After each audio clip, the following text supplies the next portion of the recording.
안녕하십니까. 교육분과장 감리경 마리아입니다. 사순특강에 이렇게 참석해주신 교우 여러분께 감사드리면서 오늘 좋은 강의를 해주시고자 가톨릭 대학교 성신교정에 계시는 최대환 세례자 요한 신부님께서 오늘 와주셨습니다. 신부님을 앞으로 모시겠습니다.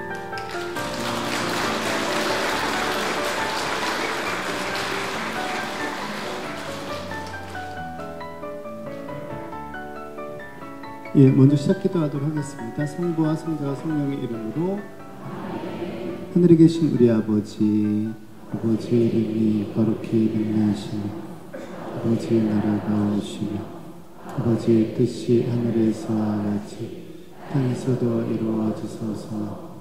오늘 저희에게 일용할 양식을 주시고 저희 죄를 잘못한 일을 저희가 용서하오니 저희 죄를 용서하시고 저희를 유혹에 빠지지 않게 하시고 거기서 구하소서. 성부와 성자와 성령의 이름으로. 예, 안녕하세요. 예, 방금 소개받은 최대한 세례자 요한 신부라고 하고요. 기사순특강 초대해 주신 교육분과를 비롯해서 사목회 분들께 감사드리고 또 본당 신부님께 또 우리 부주임 신부님께도 감사드립니다. 교우분들 이렇게 뵙게 돼서 반갑고요. 또 이렇게 저녁 시간에 많이 와주셔서 감사합니다. 저는 소개해 주신 것처럼 가톨릭 대학교 성신교정이라고 하면 도대체 뭐 어디를 얘기하나 하실 분도 있으실 것 같은데 이제 신학교요. 회화동 대신학교 신학교에 학생들 이제 사감 겸 그리고 이제 철학 교수로 일하고 있고 뭐 의정부 교구 신부고요. 재작년까지 이제 정발산 성당 주임 신부 했었고, 그리고 나서 뭐 잠시 한 반년 안식년 한 다음에, 뭐 아시겠습니다. 윤종식 신부님께서, 이제 김영남 신부님께서, 교구로 돌아오시게 되셔가지고, 윤종식 신부님과 함께 지금 신학교에, 이렇게 같이 일하고 있습니다. 그래서 저도 신학교 이제 1년밖에 안 돼서, 뭐 물론 신학교 한 30년 전에 신학교 다녔고, 뭐 신부대 저는 20년 됐습니다만, 그 중에 거의 한 7, 8년 이상은 거의 10년 가까이 학교에 이제 출강을 했었기 때문에, 낯선 건 아니지만 또 막상 들어가서 학생들하고 같이 사니까 또 좀 새롭기도 하고, 또 많이 배우면서 이렇게 살고 있습니다. 오늘 사순특강은, 주제를 시대를 이겨내는 힘, 이렇게 한번 잡아봤는데요. 우리가 뭐 너나 할 것 없이 사실 이렇게 뭐 쉽지는 않은 그런 시대를 살고 있고 뭐 그거 뭐 우리만이 아니라 뭐 사실 뭐 편하게 살았던 시대가 언제 있었겠느냐 또 생각해보면 그렇지만 아무튼지간에 여러 가지 힘겹고 우리를 어렵게 하는 일도 많을 뿐더러 또 유혹도 많은 시대가 이제 우리 시대라고 할 수 있겠는데요. 그래서 시대를 이겨낸다 함이라면 다름 아니라 우리가 신앙인으로서 하느님이 우리에게 주신 그 계명 또 우리의 양심 또 그러면서 또 희망을 잃지 않고 신앙 안에서 이제 살아가는 거, 그게 이제 시대를 이겨내는 것이라고 할 수 있겠죠. 그렇지만 시대를 이겨낸다는 게 뭐 우리가 다 알다시피 이게 쉬운 일은 아닙니다. 그래서 이번 사순 기간이란 것도 어떻게 보면 사순이 이제 극기와 보속의 기간이지만 다른 한편으로는 단련의 시간이기도 하고 또 우리 자신을 되돌아보는 시간이기도 하고 우리에게 스스로 다시 영적인 힘을 충전하는 시간인데요. 그런 시간들을 통해서 이 시대를 우리가 어떻게 이겨가고 또 시대를 어떻게 버텨가고 또 이 시대 안에서 하나님이 우리에게 주신 시간 안에서 어떻게 보람 있고 행복하게 살 수 있을 것인가 이런 것들을 같이 좀 생각해 보려고 합니다.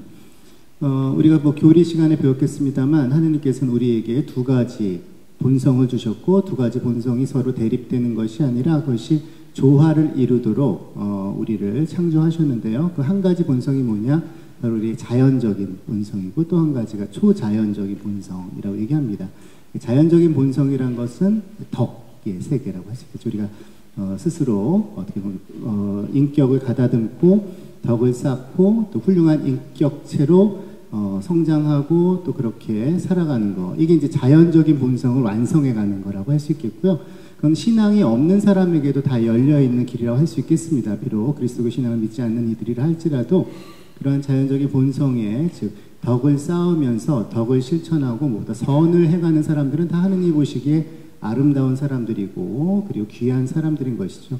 우리가 신앙인 이전에 사실은 하느님께서 창조하신 한 인간으로서 그러한 길을 걷는 걸 굉장히 중요하다고 할 수 있겠고요. 그래서 첫 번째로는 그런 측면에서 우리 자신이 이 시대를 이겨내는 그런 힘이 되는 그러한 덕이 어떤 것들이 있겠는가, 혹은 그러한 우리 내적 그 품성이 무엇이 필요할 것인가를 한번 살펴보고요.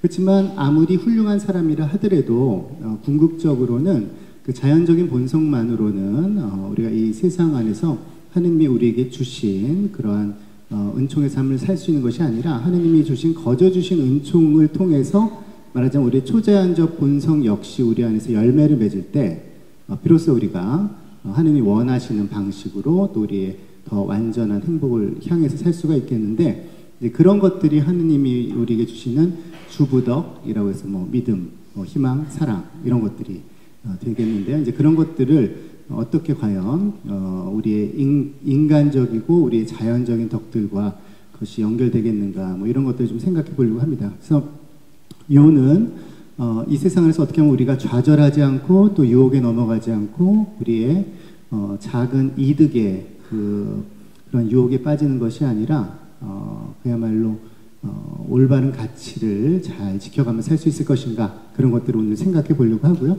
그래서 먼저 그 강의를 하기 전에 뭐 영상을 조금 보고 나서 그리고 강의를 하도록 하겠습니다. 오늘 보는 영상은 말하자면은 뭐 조금 극단적인 예죠. 우리가 뭐 이런 극단적인 상황을 맞을 일은 거의 없겠습니다만 적어도 모든 사람에게 좀 공통되는 그러한 부분이 있기 때문에 같이 조금 보려고 합니다. 사순절에 보기 굉장히 좋은 영화라고 제가 개인적으로 생각을 하는 건데, 이제 어떤 신부님 얘기입니다. 그 악마와 그야말로 손을 잡으라는 그런 위협 혹은 그런 유혹에 직면하고 있는 신부님 얘기인데, 시대는 뭐 영화나 이런 걸 통해서 너무나 많이 보셨을 텐데 2차 대전 때 나치 시대 때 이제 그 유대인 학살하고 하는 그런 강제 수용소 이런 얘기 다 들어보셨죠? 뭐 아우슈비츠나 이런. 그때 이제 유다인들이 대부분 엄청나게 그 학살을 당하고 뭐 조직적으로 거의 인종 청소를 당하시다시피 했는데, 그때 이제 유다인들만이 아니라 사실은 그 가톨릭을 포함한 그리스도교 성직자들도 굉장히 많이 박해를 받았습니다. 또 그리스도교 신자들도 여러 가지 이유로 이제 박해를 받았는데, 이제 나치즘이라는 것 자체가 굉장히 이제 무신론적인 그런 배경을 가지고 있었기 때문이기도 하고요. 그래서 가장 먼저 생긴 수용소 중에 하나가 그 뮌헨 근처에 있는 나하우라는 곳에 가장 먼저 그 강제 노동 수용소가 생겼습니다. 거기서도 이제 뭐 인체 실험을 하기도 하고 사람들 굉장히 가혹하게 다루고 많은 사람들이 처형당하기도 했는데, 물론 그 후에 나타나는 아우슈비츠처럼 순전히 죽이기만 위해서 생긴 수용소는 아니고 거기서는 비교적 그래도 생존자가 많이 있습니다만 매우 어려운 상황이었던 건 사실이고요. 늘 생명의 위험을 당하고 엄청난 학대를 당하던 곳이었죠. 거기에 그 폴란드 또 그리고 뭐 독일은 좀 적지만 아무튼 여러 나라의 성직자들, 뭐 가톨릭 신부를 포함해서 그걸 모아서 이제 그 성직자들만 한 수용소를 만들었고 거기서 엄청나게 이제 박해를 했는데, 그 중에 이제 한 신부님이 룩셈부르크 신부님이었습니다. 룩셈부르크란 나라는 뭐 벨기에, 네덜란드와 함께 베네룩스 3국이라고 얘기하잖아요. 그러니까 조그만 나라지만 굉장히 잘 사는 나라죠. 주로 이제 독일어를 쓰는 그 나라인데 네덜란드 옆에 붙어 있는 이 룩셈부르크 출신의 이 신부님이 그 독일 쪽에서 사목 활동을 하다가 이제 자기 아는 사람들이 룩셈부르크 내에 있는 그 독일 저항, 그러니까 레지스탕스 활동을 한다는 그런 그 혐의를 받아서 이제 투옥이 됐죠. 그래가지고 이제 영화의 앞부분 보면은 엄청나게 그 고생하는 내용들이 쭉 나오고 생명의 위험을 받는 내용들이 쭉 나오는데, 이게 어떤 상황이 생기냐면은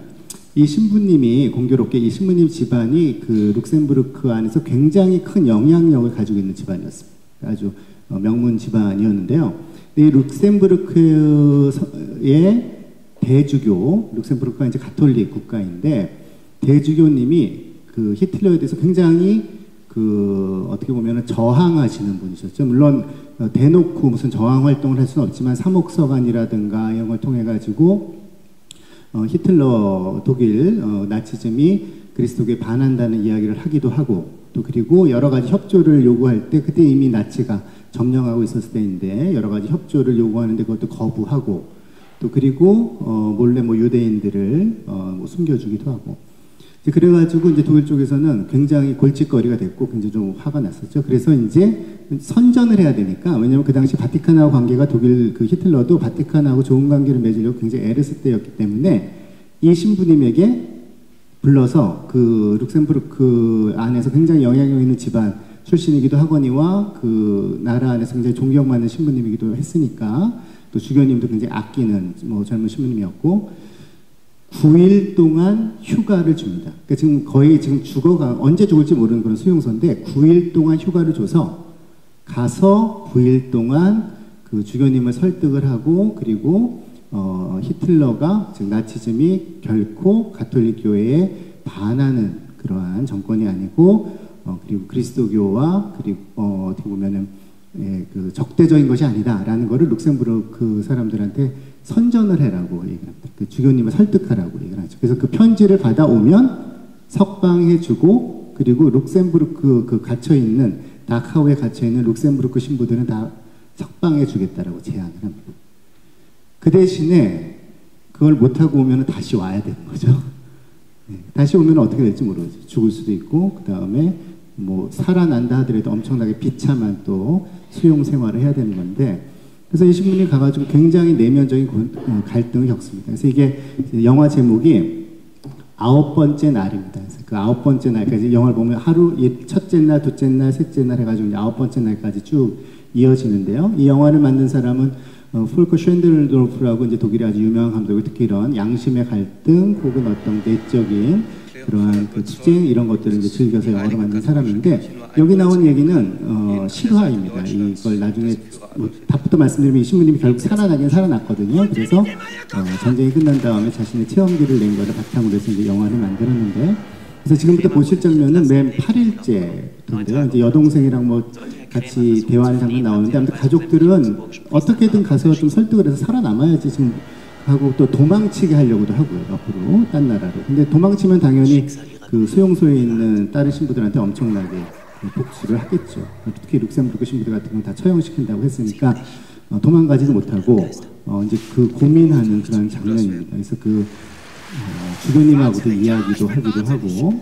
근데 여기서 또 하나 재밌는 인물이 누가 나오냐면은, 이 사람에게 끊임없이 이걸 배반하도록 이렇게 유혹하는 혹은 위협하는 그 나치 장교가 한 명이 나오는데, 그 나치 장교는 그나마 영화의 설정인 것 같아요. 나치 장교는 영화에서는 예전에 신학생이었던 걸로 나와요. 신학생이었는데 이제 나치 수용소 동부 전선에 갔다 와서 잔인한 장면을 많이 보면서 말하자면은 하느님에 대해서 아주 잘못된 생각을 가지게 된 것이죠. 그리고 신앙을 잃었을 뿐더러 힘이라는 것이, 사람의 권력이라는 것이 무엇보다도 모든 것을 정당화할 수 있다라는 그러한 생각에 젖어든 거죠. 그래서 힘이 있는 자는 자신의 힘으로 힘이 없는 자를 억누르고 그리고 위협하고 한 것이 자연스러운 것이다, 이런 이야기를 합니다. 이런 잘못된 사상을 이야기를 하는데요. 그래서 아무튼 그 사람은 뭐 악마를 상징할 수 있겠지만, 말하자면은 그 사람들을 다 유혹하고 사람들을 현혹시키고 또 사람들을 위협하는 우리를 둘러싼 세상이라고 할 수가 있겠습니다. 아무튼 그런 가운데서 이 신부님이 무력하지만 그 무력한 힘이나마 거기서 버텨가면서 끝까지 자신의 양심 그리고 하느님의 부름에 이제 응답하려는 그런 이야기인데요. 뭐 영화가 조금 무겁긴 한데 처음부터 쭉 봤으면 뭐 이해가 하기 쉬우시겠습니다만, 마지막에 한 15분만 보기 때문에 조금 보시면서 이해가 안 되는 부분도 있을 수도 있겠습니다만, 한번 보시고 좀 말씀 나누도록 하겠습니다. 이게 이제 주교님을 만나러 가는 이제 마지막 장면부터 맨 끝에 그 수용소로 돌아가는데요. 그 수용소에 돌아가서 좀 인상적인 장면이 나옵니다. 이렇게 그 셀람이라고 그러죠. 그 소세지를 이제 나눠 먹는 장면이 나오는데, 그것도 굉장히 좀 상징적인 장면이라고 할 수가 있겠습니다. 그럼 먼저 보시고 그리고 또 말씀드리도록 하겠습니다.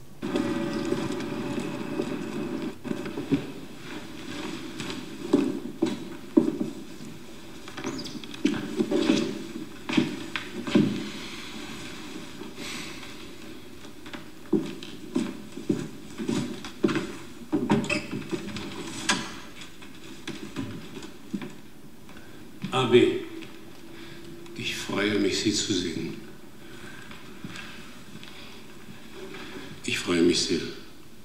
Wie schön, es geht Ihnen besser. Und sagen wir, es war eine diplomatische Krankheit. Bitte, Abi, setzen Sie sich.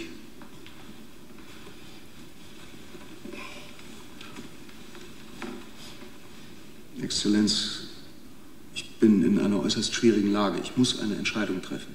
Monsieur Mersch hat mir erzählt, ich werde Ihnen nichts raten. Aber eines wissen Sie als Priester sehr gut. In der Not hört man auf die Stimme des Gewissens. Erforschen Sie Ihr Gewissen. Vertrauen Sie auf das Gebet. Und lassen Sie es zu, dass der Heilige Geist Sie erfüllt. Verzeihen Sie, aber ich habe mein Gewissen befragt. Ich habe den Herrn um Beistand gebeten, aber ich habe keine Antwort erhalten. Exzellenz, mit allem konnte ich zu Ihnen kommen. Immer. Und jetzt, wo ich Sie wirklich brauche, verweigern Sie mir Ihren Rat? Abi, ich bitte Sie sehr, mich zu verstehen. Unsere Brüder in Dachau tragen das Kreuz. Das ist keine Metapher. Sie tragen das Kreuz.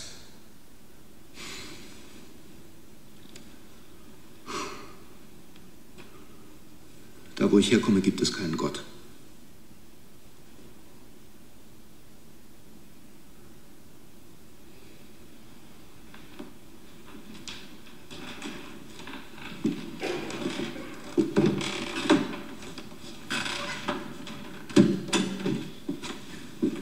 Seit Beginn der Besatzung habe ich dieses Haus nicht mehr verlassen. Kein einziges Gespräch habe ich Gauleiter Simon gewährt. Ja, ich lasse die Domglocke läuten.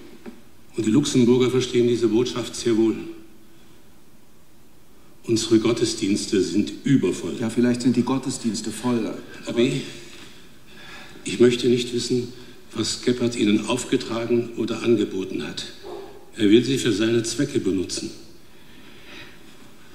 Aber das kann er nur, wenn Sie an der Kirche zweifeln. Ich zweifle nicht an der Kirche, aber manchmal am Heiligen Vater.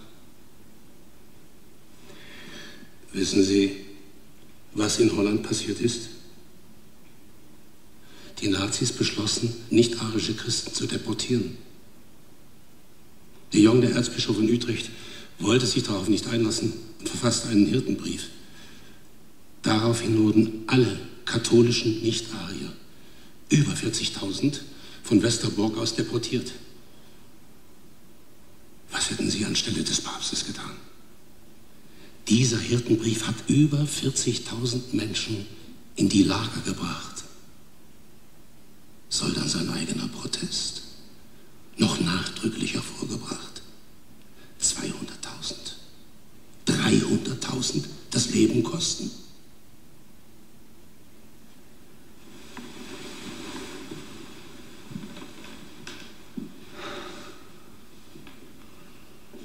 Aber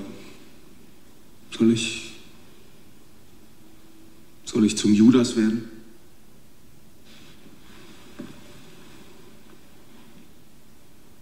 Ist es das, was Gebhardt von Ihnen verlangt? Ja.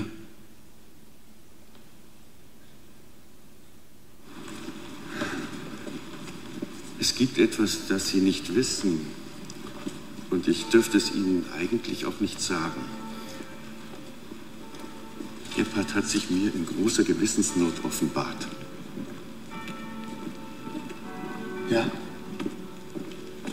Er war in einem Lager im Osten, zu Demonstrationszwecken, wie er es nannte. Als ich ihn gefragt habe, was er da gemacht habe, antwortete er nichts. Aber ich habe gesehen.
Schon der Professor Sokrates hat mit dem Frauenspiel und er rief auf, ahne es, gib ihn doch einmal höher.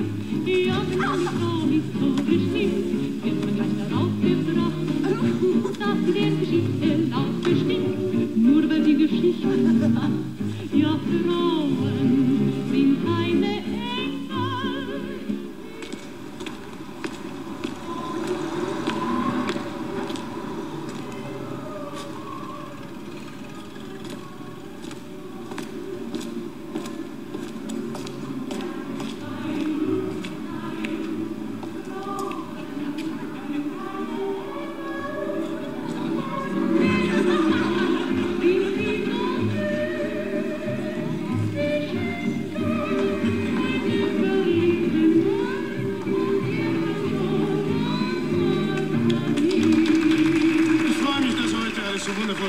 Geht, nicht wahr?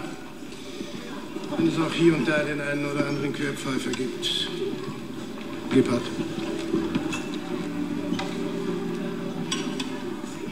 Bringen Sie das in Ordnung.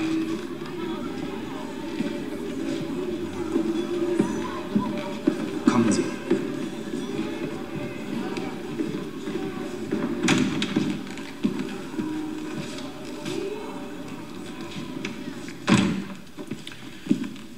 Also.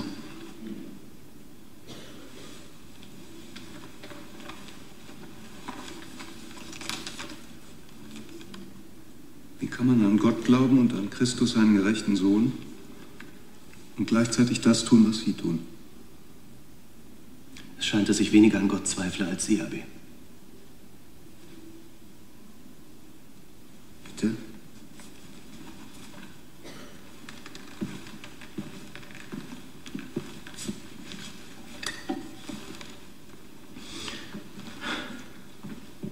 Sie sind ein kluger Mann, Abbé. Sie retten Ihr Leben und das Leben Ihrer Familie. Und Sie retten das Leben der luxemburgischen Priester im Pfarrerblock.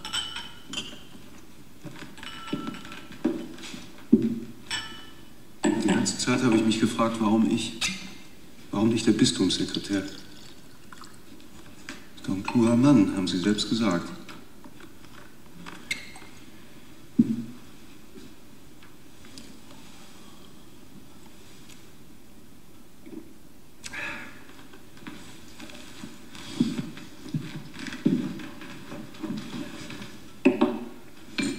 Aber ihm fehlt etwas.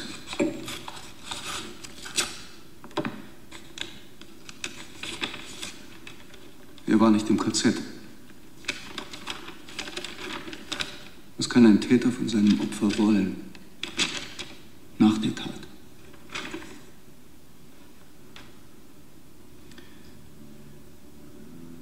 Was haben Sie in diesem Lager im Osten gesehen?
예, 영화 뒷부분 같이 잠깐 보셨는데요. 저는 저 영화 꽤 오래, 한 10년 가까이 된 영화인데, 독일에 있을 때, 극장에서 저는 봐서 상당히 인상적으로 봤었고요. 당시 교회 미디어에서는 꽤 그래도 화제가 됐던 영화여서, 외국 신부님들 같이 이렇게 얘기도 하고, 신학생들하고도 얘기했던 기억이 납니다. 여기 나온 게 이제 다카오인데, 뮌헨에서 제가 뮌헨에서 좀 공부를 했었기 때문에 다카오도 몇 번 갈 기회가 있었는데, 예, 가면 좀 정말 마음이 이렇게 표현하기 힘든 그런 느낌을 받게 됩니다. 그야말로 악이라는 게 정말 얼마나 무서운 것인지 이런 생각을 하게 되는데요. 여기 이 영화의 배경이 되는 2차 대전 때 나치 소용소, 어떻게 보면 또 너무 많이 다뤘기 때문에 조금 우리한테 좀 진부하게 느껴지는 면도 있습니다만, 시대라는 것이 한 인간 또한 세대의 육체적으로만이 아니라 어떤 양심들 혹은 연대 이런 모든 것을 파괴한다는 의미에서 거듭거듭한 사례로서 이제 보게 되는데, 이 영화에서는 아무튼 이 신부님이 굉장히 고통스럽지만 양심의 결단, 또 하느님께서 침묵하시는 것 같은 그런 와중이지만 결국은 아마도 하느님이 원했을 결단을 하는 것들이 이제 나오는 것이고, 마지막에 가다 보면 수용소에 이렇게 십자가들이 서 있는 거 보이잖아요. 그게 다 이제 상징적인 의미가 있는 것이죠. 그리고 이제 소세지를 나누는 거는 일종의 최후의 만찬에 나눈 그러한 상징을 아마 감독이 생각을 한 것 같습니다. 예, 이러한 상황에 우리가 있지는 않지만, 이러저러한, 다른 방식으로라도 우리가 이 시대가, 우리한테 많은 거를, 요구한다고 느낄 때가 있고, 또 유혹이 정말 크다고 느낄 때도 있고, 이 시대를 이겨내는 게 참 힘들다라는 생각이 들 때가 있는데요. 그럼 과연 우리에게 그런 시대를 이겨나가는 힘이라는 것은 어디에 있는 것인가? 그런 걸 몇 가지 같이 좀 생각해 보려고 합니다. 첫 번째로 생각하려고 하는 것은 우리가 이 시대를 이겨내기 위해서 필요한 것, 혹은 우리의 어떤 품성, 혹은 우리가 쌓아가야 되는 것이 뭘까 했을 때, 먼저 판단력이라는 걸 좀 생각해 볼 필요가 있겠습니다. 판단력이라는 거는 도덕적 판단력이죠. 무엇보다 무엇이 옳은 것인가, 무엇이 그른 것인가, 무엇이 해도 되는 것인가, 무엇을 해야 할 것인가, 이런 걸 아는 것이 바로 판단력이라는 것이죠. 판단력은 누가 알려주는 것이 아니라 사실 언제나 마지막에는 스스로 판단해야 된다는 것이죠. 즉 스스로 생각할 줄 아는 사람만이 판단을 할 수가 있는 것이고요. 어떤 선동이라든가 혹은 소문이라든가 혹은 어떤 시대의 조류라든가 혹은 어떤 나의 관성이나 선입관, 이런 거에 의지하는 것을 마지막 순간에는 거부하고 스스로 판단할 수 있을 때만이 판단력을 가진 사람이 할 수 있겠는데요. 그게 이제 사유의 힘이라는 거죠. 우리가 깊이 생각할 수 있는 것, 반성할 수 있는 것, 그리고 정말 우리의 양심과 대화할 수 있는 것, 이게 판단력이라 할 수 있겠는데, 현대의 이제 사상가 중에서 이 판단력이라는 것이 얼마나 중요한가, 그리고 우리가 생각하지 않고 산다는 것이 때때로 얼마나 큰 죄를 짓게 하는가라는 것을 깨닫게 해준 굉장히 중요한 철학자가 여기 나온 2차 대전 때 그런 수용소에서 죽을 뻔했던 유대 출신의 여성 철학자 하나 아렌트라는 분이 있습니다. 여기 이제 아슬아슬하게 이걸 탈출을 해서 미국에 이제 망명을 해서 미국에서 이제 50년대, 60년대 아주 큰 명성을 얻은 그러한 사회, 정치 철학자고요. 오늘날 전 세계적으로도 많은 연구가 되고 있고 많은 사람들이 존경하고 또 지금도 끊임없이 읽고 있는 그런 철학자이고, 우리나라에서도 최근에 굉장히 많은 사람들이 읽고 있는 그런 철학자입니다. 이 하나 아렌트가 두 개 아주 유명한 책을 썼는데, 하나가 전체주의의 기원이라고 해가지고요. 특별히 이제 두 개의 전체주의, 하나는 나치즘, 하나는 스탈린주의.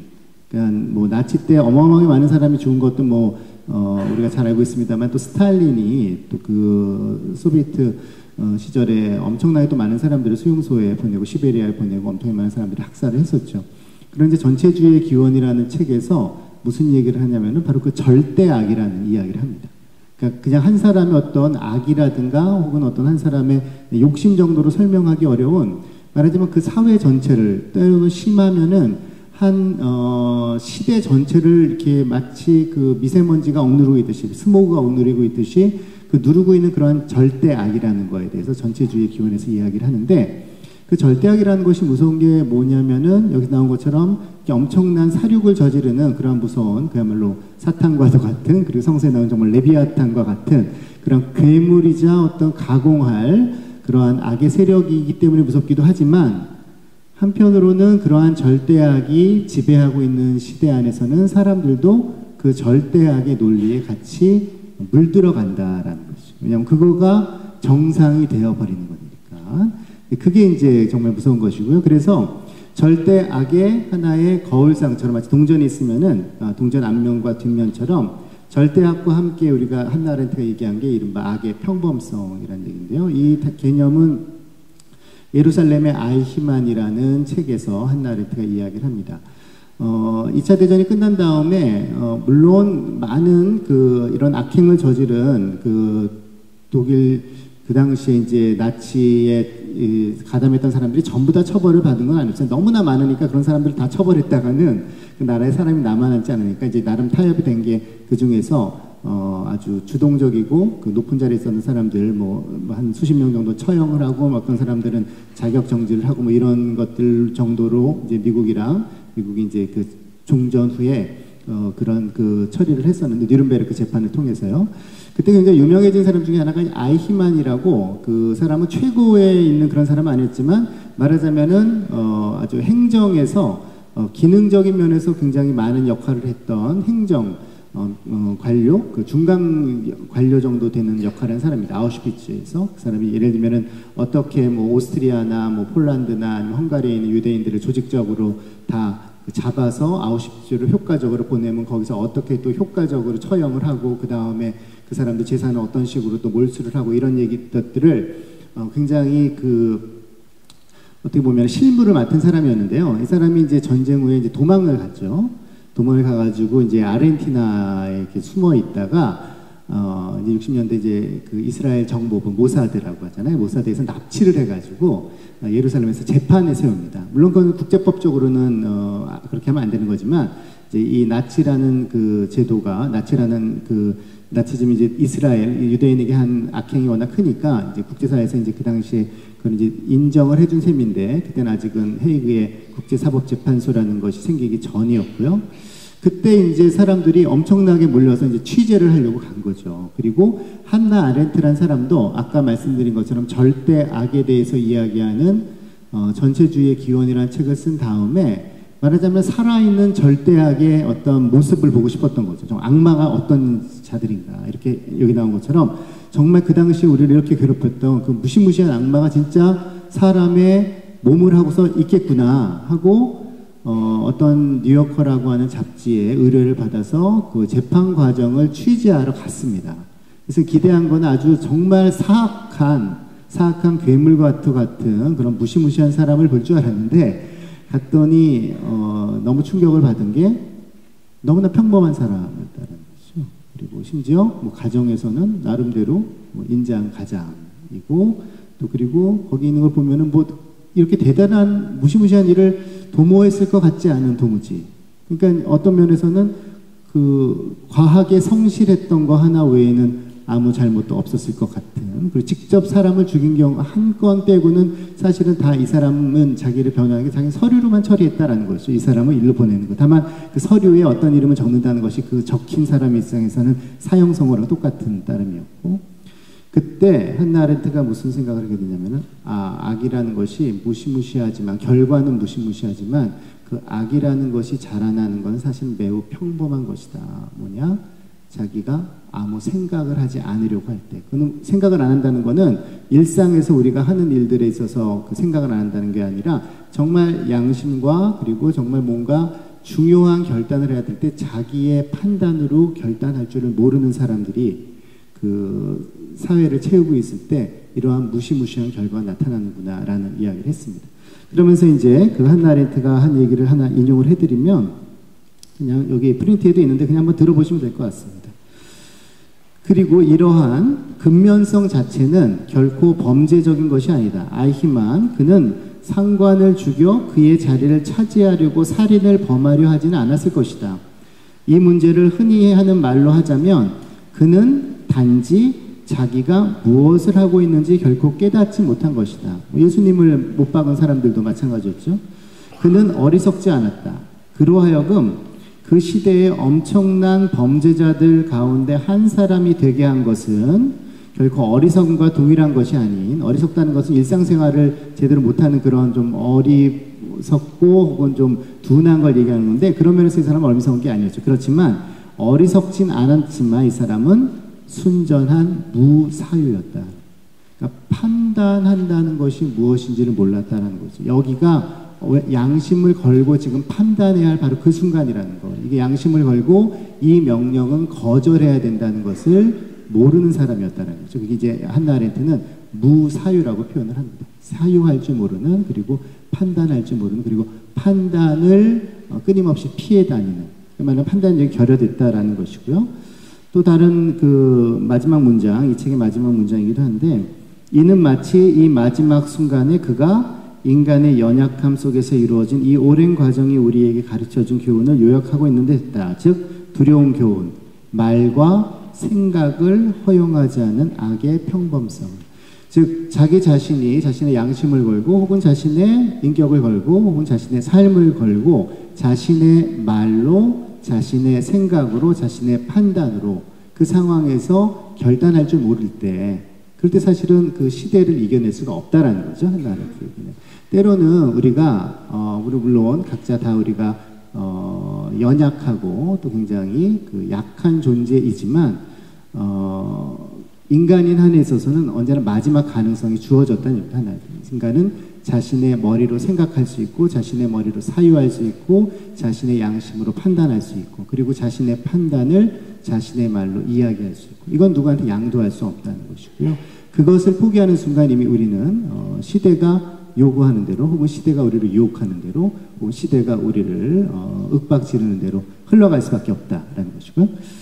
예, 판단력에 이어서 두 번째로 생각할 것이 그래서 이제 용기라는 것이죠. 이제 판단력이라는 것이 단순히 이것이 옳다라는 것만은 사실은 판단력이라고 할 수 없는 것이고 한나 아렌트가 말한 판단력 언제나 용기라는 거를 함께 그 안에 포함을 하는데 사실 용기라는 쉽지 않죠. 우리가 뭐 태생적으로 어떤 사람은 되게 대담한 사람도 있지만 뭐 천성적으로 좀 마음이 또 약하거나 여리거나 혹은 조금 겁이 많거나 뭐 그런 기질들이 있습니다. 근데 여기서 얘기하는 것은 하나의 기질로서의 무슨 대담함이나 혹은 기질로서의 용기나 혹은 기질로서의 조금은 소심함이나 이걸 얘기하는 게 아니라 진정한 의미에서 어려워도 어려울 때 우리가 그걸 포기하지 않고 어려운 선을 행하려고 하는 의지, 이게 본연의 의미의 용기이고요. 이게 이제 토마스 아퀴나스 성인께서 용기가 덕이라고 얘기했을 때 우리가 하느님께 청해야 되는, 우리가 성령 치른에도 그 용맹이라는 게 있잖아요.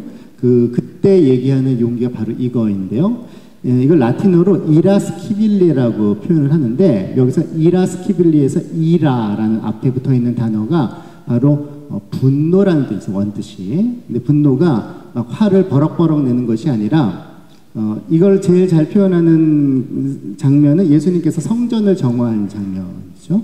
네, 근데 성전 정화 때 이제 성전 정화가 뭘 뜻하냐에 대해서 사실은 그 사람들이 그 장면을 여러 가지로 해석을 하긴 합니다. 그래서 예수님께서 일단 성당에서 물건 파는 것 자체가 너무 마음에 안 드셨나?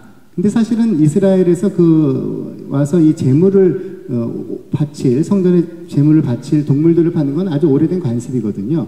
그래서 이제 성전 정화 나오고 그럴 때 보통 밑에서 뭐 이렇게 그 농수산물 팔고 그러면 약간 찔리면서 이렇게 팔아도 되나? 막 농담으로 얘기하는 그러는데 이제 성서학자의 표현에 의하면, 성서학자들의 이제 해석에 의하면 아마도 예수님께서 성전을 다 뒤엎은 것 중에 이유 중에 하나는 물건을 파는, 그러니까 성전에 재물을 파는 그 자체보다 그걸로 터무니없이 비싸게 팔고 그걸로 돈놀이를 하고 가난한 사람들에게 바가지를 씌우고 이런 장면들이 아니셨을까 이렇게 해석하는데 저도 좀 어떻게 보면은 좀 그럴듯하다라는 생각이 듭니다. 아무튼 정의롭지 못한 걸 이제 보신 거잖아요.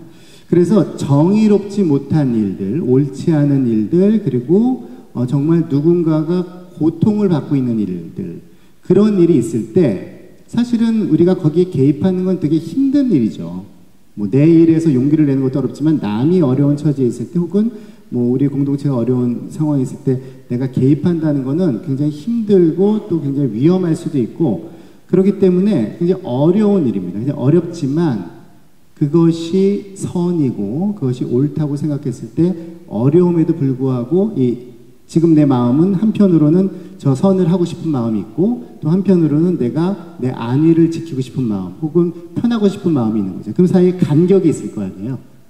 말하자면 골짜기처럼 어려운 거를 뛰어넘어야 된단 말이에요. 뛰어넘을 때는 언제나 의지가 요구된다는. 그러니까 그 선을 어렵지만 어려운 선을 행하려고 하는 의지, 이게 용기의 본질이라는 것이죠.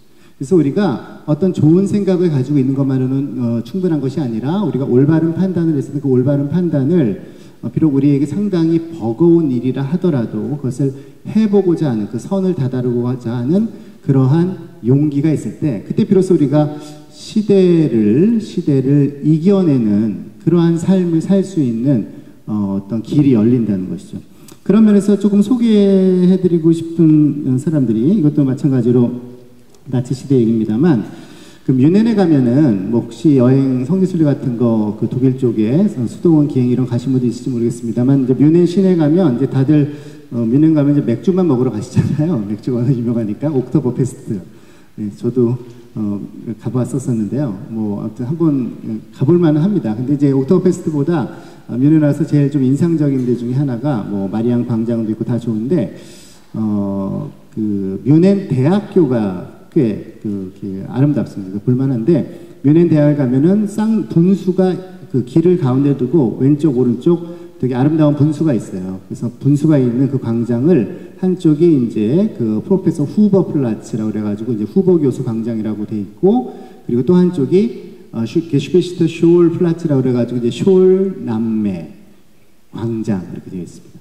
그래서 그 대학 앞에 가장 아름다운 중요한 자리를 이제 한스 숄, 그다음에 소피 숄이라고 하는 그 남매에게 바쳐졌고요. 그 대학에 들어와 보면은 대학 1층 아울라라고 보통 얘기하는데 그 로비 있는데 안에 이제 그 숄 자매를 비롯해서 백장미라고 하는 그 그룹들을 위한 이제 전시관하고 추모비가 있습니다. 그게 뭐냐면은 그때 이제 그 히틀러가 사람들의 자유도 억압하고 말하자면 유대인들도 서서히 체포하기 시작하고 그리고 말하자면 독재 그리고 전쟁을 이제 획책하고 그럴 때 그 뮌헨의 대학생들이 의대생, 뭐 법대생, 뭐 철학과 학생들이 자신들이 배운 거에 따라서 이거는 옳지 않은 것이다 해가지고 이제 말하자면 그걸 비판하는 글들을 등사기로 다 해가지고 곳곳에 보내고 또 대학에서도 퍼뜨리고 하는 걸 쭉 합니다. 그러면서 맨 밑에 뭐라고 썼냐면은 백장미라고 썼어요.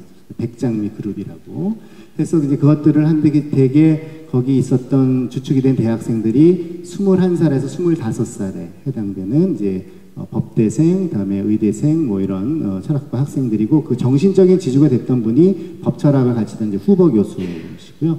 이분들은 다 나중에 그 학교 안에서 이제 그걸 뿌리다가 수희 아저씨한테 걸려가지고 아무튼 하다가 재판을 받고 근데 재판 과정에서도 굉장히 의연한 모습을 보였습니다.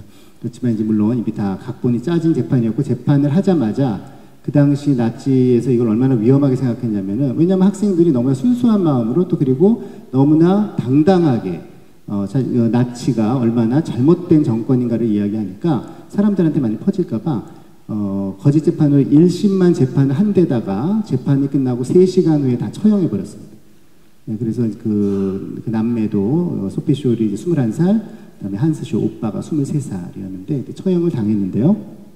뭐 다른 영화도 뭐 나와 있으니까 혹시 기회 되시면 그 소피 숄의 마지막 날들이라고 또 굉장히 잘 만든 영화니까 기회 되시면 보시면 좋겠는데 근데 이제 그 누나 한스 숄의 누나이자 소피 숄의 언니인 잉게 숄이라는 분이 그때 그 얘기들을 다 모아서 이제 그 독일에서 이제 청소년들을 위한 그러한 책을 썼는데요. 근데 뭐 청소년들이지만 어른들이 봐도 물론 좋은 책이고 그건 이제 원제는 백장미인데 우리말에서는 아무도 미워하지 않은 자의 죽음이란 제목으로 이제 책이 나와 있습니다. 거기 보면은 한스 숄하고 소피 숄이 마지막에 얼마나 그 감옥에서 그 당당하고 그리고 이 사람들이, 이 친구들이 무슨 사는 게 지겨워져 가지고 한 게 아닌 거죠. 얼마나 살고 싶겠어요. 사실은 재판에서도 살려고, 정말 얘기를 아주 교묘하게, 나름대로는 머리를 써서 했지만, 이제 워낙 처음부터 죽이려고 생각했기 때문에 벗어날 길은 없었고, 그래서, 이 아름다운 삶을 너무 피어나기도 전에, 이제 놓친다는 게 안타까워했지만, 그럼에도 불구하고 자기들이 할 건 했다는 거, 그리고 굉장히 깊은 신앙심을 가진 친구들이었습니다. 하느님께서 이거를 아마 원하시리라는 거 이렇게 이야기를 하고, 그러면서 그 되게 용기 있는 모습을 보여줬는데, 그 용기라는 것이 우리가 겉으로 봐서 뭐 되게 대단히 뭐 강하고 거실 보이는 게 용기가 아니라, 바로 진정한 용기가 무엇일까라는 거를 바로 이 남매들의 모습에서 볼 수가 있는데요. 이런 얘기를 했다고 합니다. 이제 한스 숄은 저희 누나한테, 또 자기 그 동지들한테 강인한 의지를 가지고 살아야 한다. 절대로 타협해서는 안 된다. 이렇게 이야기를 합니다. 그리고 이런 얘기를 합니다. 그러니까 용기라는 게 아까 이라라고 해서 분노라고 얘기했는데, 그 분노가 미움이 아니고요. 누구를 막 미워하고 증오하고 나한테 잘못한 거에 대해서 억하심정 갖고 이런 게 아니라, 진정한 용기는 사실은 해야 될 일, 그러나 어려운 일, 그거를 포기하지 않고 하려는 의지, 이게 사실 용기의 본질인데, 한스 숄은 이런 얘기를 합니다. 저는 아무도 미워하지 않습니다. 이 모든 것은 저 스스로 선택한 것이니까요. 라고 얘기를 하고요. 동생인 소피 숄은 또 이렇게 얘기합니다. 그 모든 것을 우리는 스스로 받아들인 것입니다. 그리고 우리의 행동은 곳곳에 물결처럼 번져나갈 것입니다. 이 소피 숄하고 한스 숄의 얘기를 보면서, 우리가 아까 이 세상을 거슬러서 무엇인가 의미 있는 일을 하기 위해서는, 혹은 세상을 거스르는, 또 세상을 이겨내는 힘을 가지고 있는 사람들의 특징은 무엇보다 판단할 줄 안다는 거, 그러면서 동시에 그 판단을 한 것을 용기 있게 행할 수 있다는 거, 그리고 이 한스 숄과 소피 숄의 모습을 보면서 이 이야기에서 우리가 들 수 있는 게 굉장히 자유로운 사람이구나라는, 즉 누구에게 이야기를 들어서가 아니라 정말 담대하게 자기 자신이 된 사람이라고 알 수가 있습니다. 그래서 세상을 이기는 사람이 누굴까 이렇게 생각을 해보면은, 다른 한편으로는 굉장히 자유로운 사람만이 세상을 이겨낼 수 있는 사람이 된다. 즉 자기 자신이 된 사람, 누군가를 흉내내는 것이 아니라 자기 본연의 모습을 찾는 사람, 자기 자신의 누구인지를 아는 사람, 자기 자신이 되어가고자 하는 사람, 누구를 흉내내려고 하는 것이 아니라, 혹은 누구를 부러워하는 사람이 아니라, 혹은 누구에게 질투심을 느끼는 사람이 아니라, 자기 자신으로서 자유롭고 자기 자신으로서 온전한 사람, 그런 사람만이 사실은 심지어 세상을 이겨내면서 의미 있는 일을 하는 것이 아닌가 생각이 드는데요. 그런 면에서 우리가 한번 생각할 수 있는 굉장히 중요한 개념 중에 하나가 파레시아라는 단어가 있는데, 그리스 말입니다. 이건 사도 바오로께서도 여러 번 사용을 하신 단어이기도 하고요. 로마서에도 나오는데, 말하자면 담대하게 예수 그리스도를 선포한다 할 때 그 담대하다라는 게 이제 파레시아라는 단어를 쓰는데, 그래서 우리가 보통 이제 용기라는 말하고만 보통 연결해서 보지만, 사실은 다른 한편으로는 이 파레시아라는 말이 가지고 있는 굉장히 중요한 뜻은 자기 자신이 되는 것, 그리고 자유로운 것, 그리고 무엇에 구애받지 않고 자신의 말을 할 줄 아는 것, 이것이 사실은 파레시아의 본 뜻인 것이죠.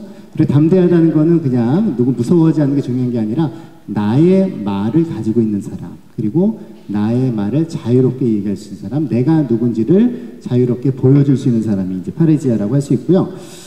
여기에 대해서 이제 이미 뭐 죽었지만 이제 현대 철학자 중에 꽤 유명한 프랑스 철학자 중에 이제 미셸 푸꼬라는 분이 있는데, 물론 이 사람은 교회를 좋아하거나 교회에서 환영받는 철학자는 아니고, 굉장히 어떻게 보면 좀 공격적인 그 교회에 대해서 이야기를 많이 했던 사람이지만, 좀 이렇게 귀담아 들을 얘기들을 많이 했는데, 특히 파레시아라는 단어, 이 자유로움 혹은 담대한 자유에 대해서 이제 고대 문헌서부터 많은 연구를 했습니다. 그러면서 다음과 같이 요약을 하는데 한번 들어보십시오.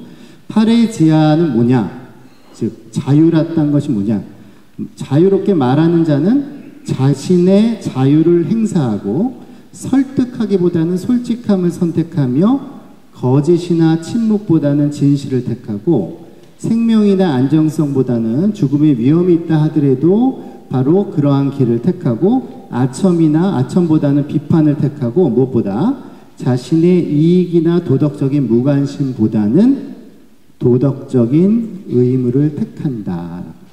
즉 자유로운 사람의 특징은 자기 자신이 누구인지를 솔직하게 드러내지 않는 사람인 것이고요. 어떤 누구에게 아첨하려고 하거나 누구에게 듣기 좋은 얘기를 하기보다는 자신이 옳다고 하는 바를, 자기가 진리라고 생각하는 바를 말할 수 있는 사람이에요. 그게 자유로운 사람인 것이죠. 물론 이게 무례하다는 뜻은 아니고요. 그러니까 조금 오해는 안 하시면 좋겠는데, 우리가 진실을 말한다고 하더라도 뭐 무례하게 혹은 뭐 격노하면서 꼭 할 필요는 없는 거죠. 어떻게 보면은 사도 바울의 이제 우리가 로마서 같은 걸 읽다 보면은 정말 조근조근, 그리고 어떻게 보면은 당당하게 얘기하면서도 어떤 사람들은 어떤 미워하거나 어떤 사람이 분노를 표출하는 것이 아니라 나는 이렇게 이야기할 수밖에 없습니다. 이렇게 얘기를 하는 것이죠. 이게 자유로운 사람의 어떤 본 모습이고요. 그러한 담대한 자유를 가진 사람은 그 사람이 비록 홀로 있다 하더라도 시대에 맞설 수 있는 그러한 사람이 되는 것이죠. 그것이 뭐 우리가 뭐 예수님 통해서 우리가 볼 수 있는 것이지만 신앙인 뿐더러 혹은 이 세상을 올곧게 살아가고자 하는, 혹은 이 세상에서 의미 있는 일을 하고자 하는, 어렵지만 선을 행하고자 하는 사람에게 그 공통적으로 나타나는 모습이라고 할 수가 있겠습니다. 이제 그 다음에 이제 우리가 좀 생각해 볼 거는, 그렇다면 이러한 자유, 담대함 혹은 용기, 이런 것들은 도대체 어디서 나오는가? 어떤 판단을 하는 것까지는 우리가 뭐 옳고 그름을 아는 사람이라면 비록 그걸 행하지 못한다 하더라도 뭐가 옳고 그른지 정도까지는 어떻게 생각할 수 있겠지만, 이러한 용기나 이러한 자유는 도대체 어디에서 오는 것일까? 뭐 여러 가지 우리가 얘기할 수 있겠습니다만, 우리가 한번 생각해보고 싶은 것은, 이런 것은 오직 희망을 가진 사람들이 할 수 있는 것이다. 희망이 없는 사람은 사실은 용기도 사라지는 것이고요, 그 사람에게는 자유도 사라지는 것이고, 희망이 없이는 사실은 어렵게 무엇인가를 한번 행하고자 하는 그런 마음이 생기지가 않겠죠. 희망이 있는 사람만이 지금 힘들지만 내가 다시 한번 도전해 보리라. 힘들지만 내가 다시 한번 이렇게 의미 있는 일을 하리라. 내가 힘들지만 이렇게 숨어 사는 것이 아니라 뭔가 정말 내 마음에서 울리는 그 소리, 그 양심의 소리를 따라 보리라. 이런 어떻게 보면 도약을 할 수가 있는 것이죠. 그래서 우리가 희망이라는 것을 통해서만 사실은 시대를 이겨내는 힘을 얻을 수가 있는데요. 근데 이제 희망이라는 것이 사실은 그렇게 간단한 문제는 아니라는 거죠. 그래서 이제 희망에 대해서 한번 생각해 보고 싶은데요.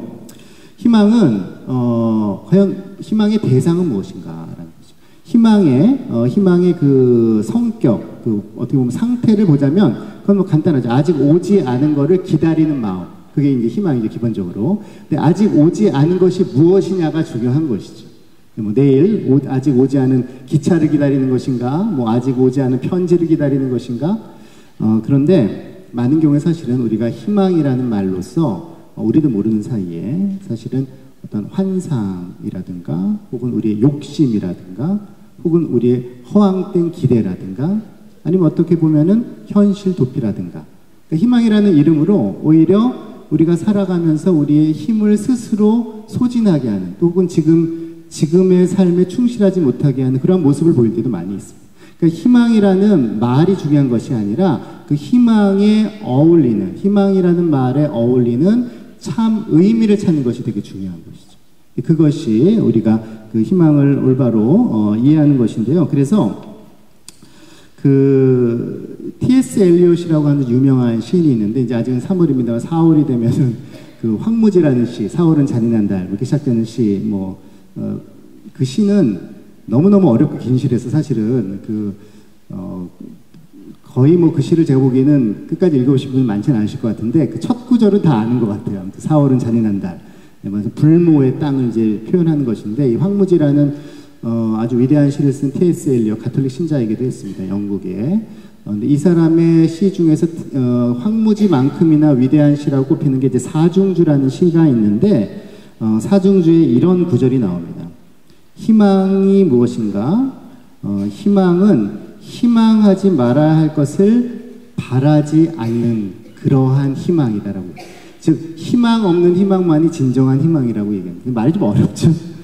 그러니까 희망을 할 때 우리가 막연히 뭔가를 기대하고 바라고 나 이거 갖고 싶어, 이게 우리가 보통 희망이라고 생각을 하잖아요. 언젠가 이거 될 거야. 근데 사실은 희망이란 건 너무너무나 소중한 것이고, 사실 우리의 삶을 결정하는 것이고, 아까 말한 대로 시대를 거슬러서 우리가 자유인으로 살기 위해서, 우리가 정말 우리의 양심에 충실한 사람으로 살기 위해서, 그리고 정말 내가 선을 행하며 살기 위해서는 희망이 없이는 살 수가 없다라는 거죠.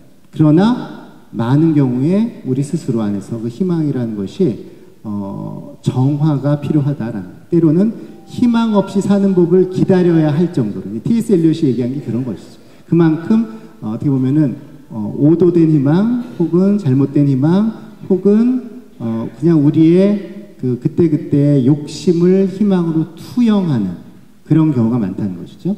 그래서 희망은 희망하지 말아야 할 것을 포기하는 것을 해야 될 정도로 사실 어렵고 어떻게 보면 긴 길인데, 그래서 토마스 아퀴나스는 희망을 다음과 같이 정의를 합니다. 희망의 대상은 무엇인가? 희망의 대상은 획득하기 어려운 것이 틀림없다 할 정도로 일단은 아주 쉽고 간단한 것이어서는 희망의 대상이 되지 않는다라는 거죠. 우리가 하느님 나라 우리 가장 큰 희망은 그거잖아요. 하느님 나라에 가는 거, 그리고 천국에 가는 거, 그리고 정말 예수님 만나는 거. 그게 아주 쉬운 거면은 그걸 희망이란 덕이라고 굳이 얘기할 필요 없겠죠. 그냥 뭐 좀 있으면 어차피 될 건데. 근데 그냥 가만히 있으면 저절로 되는 거면 희망이란 말 할 필요가 없는 것이고, 희망은 어려운 것이고 아직 오지 않은 것이기에 우리가 분투해야 되는 것, 애써야 되는 것이라고 토마스 아퀴나스 성인이 얘기합니다. 그리고 이것은 뭐냐? 언제나 선이어야 된다. 쉬운 것이 아니라 어려운 것이나 그러나 가치 있는 선으로 우리가 인식을 하고 그것을 얻기 위해서 우리가 끊임없이 애를 쓰는 것, 끊임없이 우리가 분투하는 것, 이게 희망의 본질이라고 얘기를 하는 것이죠. 그래서 희망이라는 것은 한편으로는 우리를 위로하는 것이기도 하지만 다른 한편으로는 우리가 안주하려고 할 때마다 우리를 채근하는 것이기도 합니다. 토마스 아퀴나스 성인이 희망에 대해서 정말 좋은 말씀 많이 해주셨고요. 언제나 토마스 아퀴나스 성인으로 이제 우리가 돌아가게 되는데, 토마스 아퀴나스 성인이 희망이 뭔지를 이해하기 위해서 굉장히 유용한 말씀을 하셨는데, 희망이 뭔지 알기 위해서는 사실은 토마스 아퀴나스 성인이 보기에는 다음을 알면 된다는 거죠. 우리가 희망을 갖지 못하게 하는 것이 뭐가 있는가? 혹은 우리로 하여금 희망을 갖게끔 도와주는 것은 또 뭐가 있는가? 그거를 생각을 해보면 희망이 뭔지를 좀 우리가 잘 알 수 있다는 것인데, 먼저 희망을 갖지 못하게끔 하는 것이 뭐냐? 두 가지를 얘기했습니다. 그러니까 뭐 표현하자면 희망을 거스르는 악덕이라고 생각하시면 되겠죠. 그러니까 희망이 하느님이 주신 덕이라고 했을 때 하느님이 사실은 선물로 주시는 거죠. 우리가 희망을 갖는 것. 우리가 구원받을 수 있는 희망이 있다, 우리가 만들어낸 것이 아니라 하느님께서 우리에게 선물로 주신 것인데, 그러한 선물을, 그래서 희망을 우리가 만들어낼 수는 없습니다, 어차피. 그러나 선물이 왔을 때 선물을 우리가 선물인 줄도 모를 수도 있고, 선물이 왔는데 우리가 거절할 수도 있고, 또 선물을 받을 자격이 없을 수도 있잖아요. 하느님이 주시는 은총을 우리가 그것을 받을 수 있는 자격이 됐느냐, 아니면은 은총을 받을 수 없는 상황이 됐느냐, 이건 굉장히 중요한 거. 그거는 우리의 책임이 거기엔 따라 있다는 거죠. 그러니까 희망이란 거 우리가 만들어낼 수도 없는 거, 그건 거저주는 선물은 분명하지만 우리가 어떻게 사느냐에 따라서, 우리가 무엇을 하느냐에 따라서, 우리가 어떤 생각을 하느냐에 따라서 희망에 막가진 사람이 될 수도 있고 희망을 거스르는 사람이 될 수도 있는데, 희망인 줄도 모르고 희망이라는 하나님이 주신 선물을 받을 수 없게끔 하는 두 가지 악덕이 뭐냐? 첫 번째는 절망. 절망에 빠져 있는 사람은 지금 희망이 우리에게 주어져 있다 하더라도 그것을 희망으로서 받아들이지 못하는데, 절망은 그냥 오늘 망했다 이런 정도가 아니라, 여기서 얘기하는 절망은 이제 그리스도는 아카이디아라는 말을 쓰는데요. 그냥 주저앉는 걸.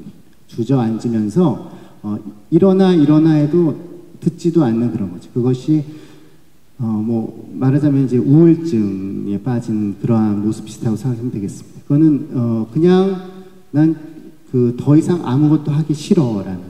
나는 아까 말씀드린 대로 희망이 뭐냐면은 어려운 것을, 분명히 어려운 것이지만 그거를 해보겠다고 하는 마음이 있을 때 희망이 있다라는 거거든요. 근데 우리가 절망에 빠졌다고 하는 것은 말하자면은 겨울에 추울 때 우리가 산에서 길을 잃었는데 힘들어도 움직여야지 살아남는 거잖아요. 움직여서 아무튼 민가까지 와야 되는데 그냥 눈 속에서 눈 감고 있으면 편하죠. 그러면서 얼어 죽는 것이죠. 그러니까 절망이란 건 그런 거라는 거죠. 그러니까 주저앉아서 더 이상 나에게 무슨 이야기를 하는 것도 다 귀찮게 들리는 것이고, 이것도 하나도 반갑지가 않은 것이고, 그냥 나를 잊어줘라고 하는 것. 물론 그 사람의 상황이 정말 안타깝고 그런 것이지만, 이거는 이제 분명히 하나의 악덕으로서 우리가 희망을 거스르는 잘못이라는 거죠. 그래서 이제 절망에 빠진 이웃을 일으키도록 하는 것이 우리에게 가장 큰 애덕인 것이고요. 또 우리도 하느님께 할 수 있는 가장 큰 어떻게 보면 기도 중에 하나고 하나님께 드리는 가장 큰 선물 중에 하나는 우리가 절망의 상태로부터 일어나려고 애를 쓰는 거. 물론 우리 혼자 힘만으로 안 된다 하더라도 그것이 정말 중요하다는 것이고, 두 번째는 반대인데, 두 번째는 현재의 삶에 과하게 만족하는 것이다. 이거는 물론 자기의 삶에 분수를 알고 만족을 하고 안분지족의 그런 겸허한 마음을 갖는 건 다른 것이죠. 우리가 매일매일의 삶에 감사하며 만족하는 것, 그걸 뜻하는 게 아니라, 그 성서에 나오는 말씀, 그 이야기를 들으면 뭐 가장 정확한데요. 성서에, 구절은 생각이 안 나는데, 그 어리석은 부자의 비유라는 게 있거든요. 어리석은 부자가 그 굉장히 큰 부자였는데요. 농사를 졌어요. 농사를 졌는데, 오늘따라 너무 수확이 좋았던 거예요. 너무 수확이 좋아가지고, 그 창고에 그득그득하고도 막 남어. 그래서 어떻게 하냐? 창고를 또 집니다. 창고를 또 져가지고 거기다 막 또 그 자신의 곡식을 막 채워 넣었어요. 그리고 나서 뭐라고 하냐? 아, 이제 걱정 없다.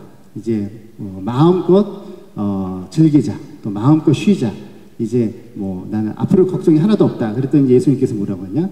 이 어리석은 자야, 오늘 밤 내 영혼을 하나님께서 걷어가신다. 그 뭐냐면은 자신의 삶만, 자신만을 바라보고 자신만을 만족을 취하고, 그러한 모습들, 프레춤시오라고 이제 라틴어에서 얘기하는데, 말하자면은 하느님께 하나도 바라는 바가 없는 거예요. 하느님께 하나도 부족한 것이 없다고 생각하는 사람. 이게 희망을 거스른다는 것이죠. 희망은 한편으로는 늘 분투하려는 마음이 있는 것이고, 그것은 아직 도달하지 못한 선이 있을 때만. 그래서 어쩌면은 우리가 한편으로는 살면서 만족하고 감사하고 늘 매일매일에 아, 참 좋다 이렇게 사는 거 되게 중요하고요. 하느님께서 늘 우리의 삶에서 그런 많은 은혜를 주셨으니까. 그러나 또 다른 한편으로는 아, 하느님께서 우리를 어디론가 이끄시는구나. 분명히 우리 삶에서 부족함이 있구나. 내가 뭔가 채워져야 되는 것이 있구나. 그리고 하느님께서 나의 부족함을 아시고 나를 이리로 인도하시는구나. 끊임없이 걸어가려고 하는 마음을 가져야 된다는 거죠. 그래서 희망은 근본적으로 길을 걷는 사람을 위한 덕이라고 해요. 호모 비아토리스라고 하는데요. 즉 우리가 이 세상에 영구 거주민이 아니라 순례자라는 마음을 가질 때만이 희망을 가질 수 있는 사람이에요. 내가 순례자라는 사람 생각을 할 때만이 사실은 우리가 희망이라는 것을 갈망하게 된다는 것이죠. 내가 여기 그냥 평생 이렇게 그냥 어떻게 보면은 떵떵거리고 살 사람이다 생각하면 뭐가 아쉽겠어요? 하느님께 대해서도 아쉬울 게 없는 것인데, 그건 되게 어리석은 것이고, 그러한 희망을 거스르는 죄는 근본적으로 결과적으로는 삶을 허무하게 만든다라는 것이죠. 그럼 반대로 희망을 어떻게 보면은 그 받아 안을 수 있게끔 하는 희망이 어울리는 덕이 무엇인가? 이제 두 가지 얘기하는데, 아까 말한 거에 이제 반대죠. 첫 번째 절망의 반대가 뭐냐? 어떻게 보면 이건 조금 우리말로 말하기 되게 어려운데, 그냥 그 큰 마음, 관대한 마음 이렇게 생각하시면 되겠습니다. 말하자면은 뭔가 고귀한 것에 한번 이루고자 하는 그러한 마음의 어떤 포부가 있어야 된다라는 거죠. 그래서 우리로 하자면은 그래 이왕 우리가 신앙생활하는데 한번 제대로 신앙생활 한번 해보자. 우리가 내가 대단한 건 아니지만 그래도 정말 내가 성인은 못 되더라도 성인들이 한 그런 삶들을 한번 본받아 보자. 이런 것이 일종의 포부라고 할 수가 있겠죠. 희망은 그렇던 내가 굉장히 보잘것없는 사람, 난 어차피 못하니까 이런 게 아니라 아, 하느님이 나를 무엇인가 귀한 일을 하게끔 창조하셨구나. 이런 마음을 가지고 있는 사람, 그러한 큰 마음을 가지고 있는 사람에게만이 희망이라는 것이 선사된다라는 것이죠. 두 번째는 뭐냐? 겸손이라고 하죠. 아까 말한 그 자족하는 그 부자와 반대되는 모습이죠. 그 겸손이라는 것이 자기 비하가 아니라 하느님과 함께 내가 정말 귀한 일을 할 수가 있겠구나. 하느님과 함께 정말 이 세상에서 줄 수 없는 그런 기쁨을 함께 찾을 수가 있겠구나. 나 혼자는 할 수 없지만 하느님께서 나를 그렇게 인도하시는구나. 나의 부족함들을 하느님께서 채워주시겠구나. 이런 겸허한 마음을 가진 사람은 희망을 가질 수가 있다고 할 수 있습니다. 그래서 희망까지 말씀을 드렸고요. 그래서 이런 의미에서 희망은 한편으로는 굉장히 큰 마음을 가진 사람들이지만 또 다른 한편으로 굉장히 소박한 사람들이 희망에 어울리는 사람들이죠. 그래서 그런 걸 제가 생각하기에 가장 잘 표현하는 것 중에 하나가 그 반지의 제왕 그 영화도 보시면 많겠습니다만, 반지의 제왕 소설을 보면은 거기 이제 요정왕 엘론드라는 사람이 이제 반지의 제왕은 보시면 많이 있으시죠? 아무튼 그 반지라는 게 그 절대악, 아까 절대악이라는 얘기를 한나 아네트라는 철학자가 얘기했다고 말씀드렸는데, 이 톨킨이라는 사람이 반지의 제왕을 쓸 때 그 반지를 뭘 보고 모티브를 얻었냐면은 아마도 히틀러를 보고서 그거를 그 모델을 삼았다고 해요. 그래서 이 절대악인 반지를 없애는 그게 이제 그 미션이죠. 그래서 반지 원정대가 가서 그 절대악에 해당되는 반지를 없애야 되는, 문제는 반지를 없애는 것도 힘들지만 반지를 가진 사람마다 그 권력에 취하기 때문에, 그리고 그 욕심을 갖기 때문에 반지를 아무도 없애지 않는 거죠. 반지를 없애러 가는 사람들이 반지를 짓는 순간 반지의 노예가 되는. 근데 결국 그 반지를 없앤 사람 누구냐? 톨킨이 아니라 호빗이라고 하는 난장의 족들, 가장 보잘것없고 어떻게 보면 사람들이 우습게 여기 그 친구들이 그거를 수행하는데, 여기서 그 엘론드라고 하는 그 요정의 왕, 아주 현자가 왜 그 다른 뛰어난 기사들 대신에 이렇게 별 능력도 없는 것 같은 그런 호빗들을 선택했는가라는 질문에 다음과 같이 얘기합니다. 우리는 그 길을 가야 합니다. 그 절대악을 없애는 길, 좀 시대를 이겨내는 그런 길이라고 할 수 있겠습니다. 우리는 그 길을 가야 합니다. 매우 어려운 길이죠. 하지만 강한 이나 지혜로운 이는 멀리까지 갈 수가 없습니다. 그 길은 강한 자만큼의 희망을 가진 약한 이가 가야 하는 길입니다. 하지만 역사의 수레바퀴를 움직인 것은 사실 그런 방식이었습니다. 강자들의 눈이 다른 곳에 닿고 있는 동안 작은 손들은 바로 자신들이 해야만 하기 때문에 그 일을 하는 것입니다. 그래서 희망이라고 하는 것은 사실은 우리가 굉장히 뭐 거창하게 생각할 수 있지만, 아까 토마스 아퀴나스 선생님이 얘기한 거나 지금 그 톨킨이 얘기한 걸 가만히 생각해 보면은 사실은 굉장히 소박한 사람들만이 진정한 희망을 가질 수가 있다는 거예요. 왜냐면 겸허할 수 있는 마음, 그리고 뭔가 채우려고 하는 그런 어떤 건강한 마음, 이런 일을 가진 사람들, 이런 생각을 가진 사람은 사실은 거창한 사람들이 아니거든요. 자기 삶에 충실한 사람. 그러나 아까 말한 대로 자기 삶에 충실하되, 소박한 삶을 살되 자신의 머리로 판단할 수 있는 사람, 자신의 머리로 생각할 수 있는 사람, 자신의 양심의 소리를 들을 수 있는 사람, 그리고 어려운 일이 있을 때라도 그것을 해보려고 하는 의지를 가진 사람, 그리고 자신의 말을 할 수 있는 사람, 그리고 자신의 자유를 소중하게 여기는 사람, 그리고 자기 자신이 될 수 있는 사람, 이런 사람들이야말로 희망을 가질 수 있는 사람이다. 이제 마지막으로, 그러나 이제 희망이라는 것, 지금까지는 이제 우리가 순전히 인간적인 차원에서, 인간적인 차원이라고 해서 무슨 그것이 뭐 폄하하거나 뭐 안 좋다는 뜻은 아니고요. 그러나 우리가 이제부터 이제 은총의 차원에서 생각을 해봐야 될 것 같은데, 우리가 사순절, 특히 이제 다음 주가 되면은 사순절도 본격적으로 이제 후반기로 들어서게 됐는데, 희망을 우리가 이야기할 때 결국 부닥치는 그 장벽이 무엇인가 생각해보면 결국 고통인 것이죠. 고통과 고난. 우리가 희망을 가지고 살려고 애를 쓰다가도 너무 큰 고통이 오기 시작하면 그 다음부터는 사실은 희망을 아주 뭐 잃는 경우도 많이 있습니다. 우리는 허물어지게 되는데, 그래서 결국 우리에게 한 번은 하느님께서 정말 우리가 희망을 가지고 살려고 할 때, 특히 신앙인으로서 살려고 할 때 우리 힘만으로는 희망을 가질 수 없다는 걸 깨닫게 하십니다. 우리가 아무리 애를 써도, 우리가 아무리 성실하고, 그리고 정말 그래도 나름대로 욕심 없이, 그리고 정말 열심히 살려고 해도 어느 순간에 이유 없는 고통들이 우리에게 닥칠 때 우리는 희망이라는 거에 대해서 회의하게 되는 거죠. 뭐 희망만이 아니라 뭐 정말 믿음도, 아까 그 신문 나온 것처럼 믿음도 때때로 좀 사라지는 느낌이 들기도 하고, 하느님을 사랑하는 마음도 정말 이게 무슨 정말 내가 지금까지 어디에 홀려서 살았던 것인가, 뭐 이런 의심도 들기도 하고. 그러나 희망은 우리가 성서 말씀을 묵상할수록 사실은 그러한 고통이라는 그러한 길을 겪고 나서야만이 비로소 인간의 희망이 아니라 하느님이 우리에게 주시는 선물로서의 희망을 우리가 만나게 된다라는 것을 보게 됩니다. 그래서 희망은 궁극적으로는 십자가의 지혜 안에서만 그 희망의 근거를 찾을 수 있는데요. 굉장히 어려운 문제이죠. 이건 정말 조심스럽게 얘기할 수밖에 없는 것인데, 고통이란 것 안에서만이 성서를 우리가 증언하는 바는 고통 안에서만이 사실은 우리가 정말로 하느님을 체험할 수 있다는 것이고요. 그리고 하느님을 체험한 사람만이 사실 진정한 의미의 그리스도인으로서의 희망을 알아보게 되는 것인데, 그런 의미에서 보자면 고통이 하나의 단련이자 하나의 학교와 같은 역할을 결과적으로 하는 건 사실입니다. 그러나 예수님께서도 그렇고 어떤 경우에도 고통을 위한 고통을 찬양하는 얘기는 성서에 한 번도 나오지 않습니다. 누구도 고통에 대해서 쉽게 얘기할 수가 없다는 거예요. 특히 다른 사람의 고통에 대해서. 다른 사람의 고통에 대해서 우리는 사실은 그 고통에서 왈가왈부하기도 어려운 것이고요.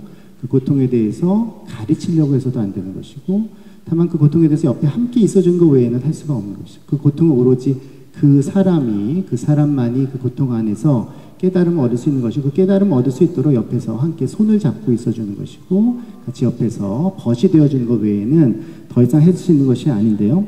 그러나 아무튼 우리가 성서 말씀 안에서 다음과 같은 진리는 믿음으로써 우리가 고백을 합니다.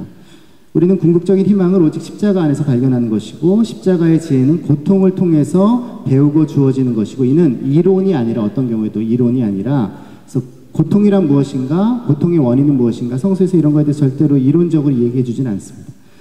생애 체험이자 하느님 체험이다. 그리고 십자가의 지혜를 배우는 신앙인의 모습을 우리는 고통받는 의인 욥에서 발견한다. 욥은 십자가상의 예수 그리스도의 원형이다. 그리고 십자가상 예수 그리스도께서는 모든 인간을 위해 짊어지신 고통은 우리가 고통의 의미를 말할 수 있는 궁극적 근거이다. 시간이 많이 지나갔기 때문에 욥기에 대해서 자세하게 얘기는 못하겠고요. 오늘 드린 프린트를 참조하셔서 한번 직접 이번 남은 사순기간에 욥기를 한번 읽어보시면 좋을 것 같습니다. 특히 7장하고 다음에 19장, 23장 그리고 맨 마지막에 나오는 42장의 내용들을 한번 가만히 묵상해 주시면 좋겠는데, 몇 가지만 개요한 말씀을 드리면, 먼저 이야기를 해야 될 거는 욥은 아무 잘못 없이 고통을 겪은 사람이었습니다. 물론 욥이 이제 의인이라고 성서 앞에 보면 나오는데요. 의인이라고 해도 인간이 아무리 의인이라고 해도 하느님 앞에서는 당연히 허물이 없을 수가 없는 것이죠. 우리도 마찬가지로 다 허물이 있는 사람이기 때문에 어떤 면에서는 우리가 어떤 고통을 겪을 때 우리가 전적으로 우리는 결백하다고 얘기하기는 사실은 어려울 수도 있습니다. 그러나 욥은 당당하게 얘기하는데, 나는 내가 겪는 고통이 나한테 부당하다고 얘기합니다. 왜냐하면 하느님 앞에 결백하니까. 하느님께 나는 무죄하다고 감히 당신을 고소합니다라고 얘기합니다. 욥이 하느님을. 그 얘기는 뭐냐? 자기가 왜 이런 고통을 겪어야 되는지 아무도 얘기해 줄 수 없으니까 하느님이라도 얘기해 달라는 거죠. 하느님은 얘기를 해주지 않습니다. 욥기의 아주 중요한 포인트는 뭐냐면은 욥기의 가장 중요한 가르침은 정말 누가 신앙을 가진 사람인가, 정말 누가 하느님과 함께하는 사람인가, 그건 하느님께 원망하는 사람이 어쩌면 하느님께 가장 가까이 가 있는 사람입니다. 구약시에 정말 놀라운 이야기인데요. 그래서 욥은 참는 자가 아니라 사실은 하느님께 부르짖는 자, 그리고 하느님께 고발하는 자인데, 그러나 하느님께 다른 이들을 고발하는 것이 아니라 하느님을 고발한다는 거죠. 그거는 하느님이 있다는 확신이 없어서 그런 얘기를 할 수가 없겠죠. 그래서 욥은 하느님을 고발하고 하느님께 부르짖고 하느님을 원망하되 하느님 안에서 원망하고, 그리고 하느님이 가장 원하시는 모습은 바로 그런 것이다. 맨 끝에 보면 다른 의인들이라고 자처하는 욥의 친구들이 와서 욥을 이제 훈계하는 내용들이 계속 나옵니다. 욥이 네가 뭘 모르니까 이런 것이지, 네가 고통이 뭔지 뭔가 네가 잘못한 게 있겠지, 아니면은 하느님께 네가 어떻게 이렇게 불명스럽게 할 수 있어 하는데, 맨 마지막에 하느님께서 욥도 가르치시지만 욥에게도 깨달음을 주시지만 그 친구들을 꾸짖습니다. 욥이 올바른 이야기를 했다.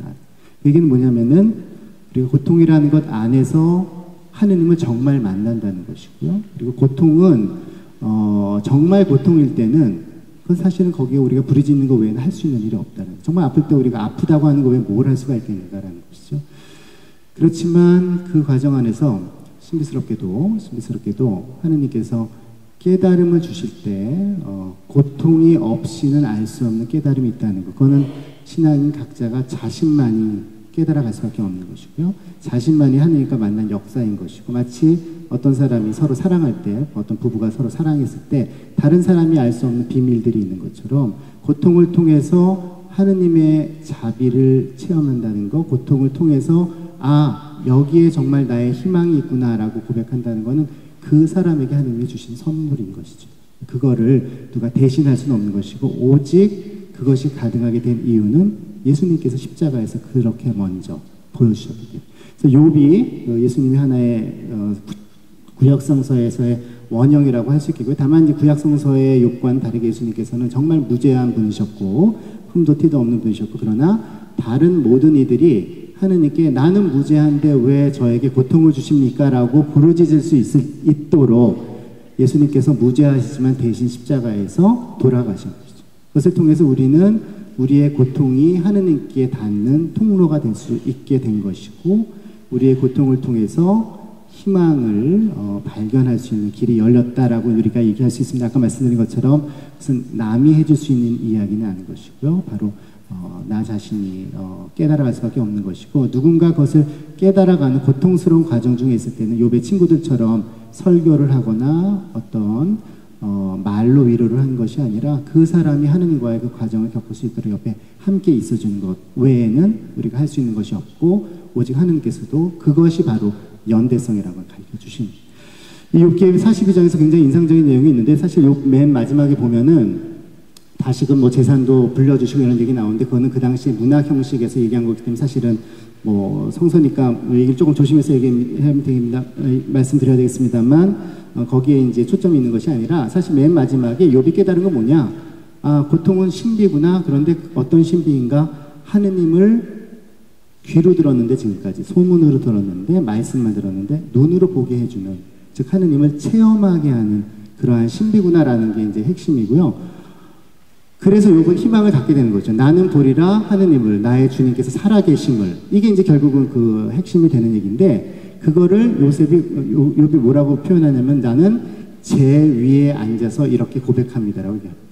그러니까 어떻게 보면은 고통을 겪고 났을 때 외적으로 봤을 때 그 사람의 삶이 별로 달라지지 않을 수도 있습니다. 예를 들면은 우리가 어떤 어려움을 겪었을 때 내 병이 하느님을 체험한 다음에 뭐 정말 씻은 듯이 그런 은총을 못 받을 수도 있고, 혹은 뭐 내가 겪었던 어떤 경제적인 어려움들이 거짓말처럼 다 사라지는 뭐 이런 은총을 못 받을 수도 있고, 그렇지만 객관적으로 외적으로는 그런 모든 삶의 고통의 조건이 그대로 남아있는 한이라고 하더라도, 마치 욥이 여전히 제 위에 앉아서 하느님께 고백하듯이, 그러나 고통을 통해서 하느님을 체험한 사람은 더 이상 그 고통이 우리를 절망과 하느님을 의심하고 하느님께 원망하는 그러한 길이 아니라 고통을 통해서 하느님을 만나는 그러한 사건이 될 수 있다는 것이고요.